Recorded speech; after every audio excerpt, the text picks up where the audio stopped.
ऋषि बोले, अत्यंत पराक्रमी उस दुरात्मा महेश के एवं उसकी सेना के देवी द्वारा मारे जाने पर इंद्रादिक देवतागण अपनी वाणियों द्वारा देवी जी की स्तुति करने लगे। जिस देवी जी ने अपनी शक्ति से सारे जगत को व्याप्त कर लिया है, जिसका स्वरूप सभी देवताओं की शक्तियों का समूह है, सभी देवताओं में महर्षि जिनकी पूजा किया करते हैं, उस अंबिका देवी को हम प्रणाम करते हैं। वही देवी हमारा मंगल करे, जिसके अतुल प्रभाव को एवं बल को भगवान शेषनाग ब्रह्म तथा हरि भी नहीं कह सकते। वही चंडिका देवी सारे जगत को पालना के लिए नाश करे, सारे जगत की पालना के लिए तथा मंगल के भय के नाश के लिए विचार करे। जो श्री स्वरूपणी पुण्यात्माओं के घरों में लक्ष्मी स्वरूपा है, पापियों के घरों में दरिद्रता, पवित्र बुद्धि वालों के हृदय में बुद्धि श्रेष्ठ, पुरुषों के यहाँ श्रद्धा कुलीन, मनुष्य में लज्जा स्वरूपणी है। इस प्रकार हे देवी जी हम आपको प्रणाम करते हैं। हे भगवती आप विश्व का पालन करें। हे मातेश्वरी आपके चिंत्य रूप का असुरों के क्षय करने वाले, आपके महान पराक्रम का एवं देवता तथा असुरों के सामने संग्राम में किए गए आपके अद्भुत चरित्रों का वर्णन हम इस प्रकार कर सकते हैं। हे भगवती आप संपूर्ण जगत का कारण हो, सत्व रजतम इन तीनों गुणों वाली होते हुए भी आप अज्ञेय हो। दोषों के कारण हम लोग आपको जान ही नहीं सकते। हम तो क्या विष्णु शिव आदि भी आपका पार नहीं पा सकते। आप सबकी आश्रय हो एवं आप आद्या अव्याकृत प्राग प्राकृति हो। हे देवी जी सभी यज्ञों में जिसके उच्चारण करने से सभी देवता तृप्त होते हैं, वह स्वाहा आप हो, मुक्ति का कारण आप हो। आप अचिंत्य महाव्रत स्वरूप हो और संपूर्ण दोषों से रहित इंद्रियों को वश में करने वाले तत्व को ही सार जानने वाले मोक्षार्थी मुनिजन जिसका अभ्यास करते हैं, वह देवी भगवती प्रविद्या आप हो। आप शब्द स्वरूपा हो, परम पवित्र ऋग्वेद, यजुर्वेद एवं मनोहर उदिग्ध के पदों के पाठ से युक्त सामवेद का आप निधान हो। वेदत्रयी देवी हो, 6 गणों से संपन्न आप भगवती हो, सभी शास्त्रों का ज्ञान कराने वाली हे देवी आप मेधा हो। दुर्गम संसार रूप सागर से पार उतारने वाली नौका रूपा दुर्गा हो। आप असंग हो, कटप दत्ते के शत्रु विष्णु के वक्ष स्थल पर निवास करने वाली आप लक्ष्मी स्वरूपा हो। एवं चंद्रमा को मस्तक पर धारण करने वाले भगवान शंकर से सम्मानित आप ही गौरी हो।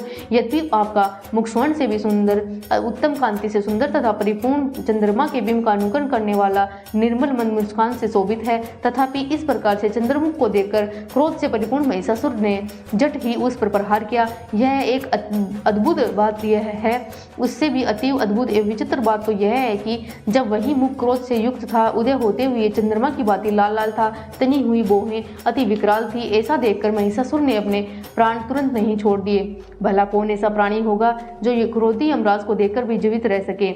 हे देवी जी आप प्रसन्न हो, सर्वदा उन्नति दाता देवी जी आप जिन पर प्रसन्न होती हो उन्हें ही धन तथा यश मिलता है। हे देवी जी आपकी कृपा द्वारा ही अत्यंत आर्दन पुण्यात्मा पुरुष सभी धर्म संबंधी कार्य प्रतिदिन किया करता है। आपकी कृपा से उसे स्वर्ग लाभ होता है। इसी कारण आप तीनों लोकों में फल देने वाली हो। आपसे बढ़कर और कौन है, सबके लिए उपकार करने वाली हो। आप सर्वदा दयामयी हो। इन राक्षसों के वध करने से जगत सुखी हो। ये राक्षस कभी नरक के लिए चिरकाल तक भले ही पाप करते रहे हो। संग्राम में इनका वध आपने इसलिए किया कि मुझसे मारे हुए यह स्वर्ग में चले जाएं। यही मन में रखकर हे देवी जी आप पापियों का वध करती हो। आप असुरों को केवल देखने मात्र से भस्म क्यों नहीं करती, शत्रुओं पर शस्त्रों का प्रहार क्यों कर दिया करती हो। इसका भी कारण है क्योंकि शत्रुगण मेरे शस्त्रों से पवित्र होकर उत्तम लोकों में मरकर पहुंचे।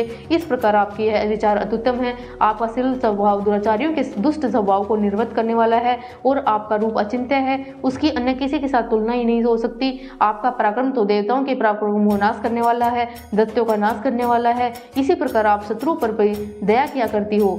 आपके पराक्रम की तुलना हे देवी किसके साथ हो सकती है। और आपके रूप भी तो परम मनोहर हैं, परंतु शत्रुओं को भयदायक हे वरदायिनी त्रिलोकी भर में यह आप में ही दिखाई देते हैं।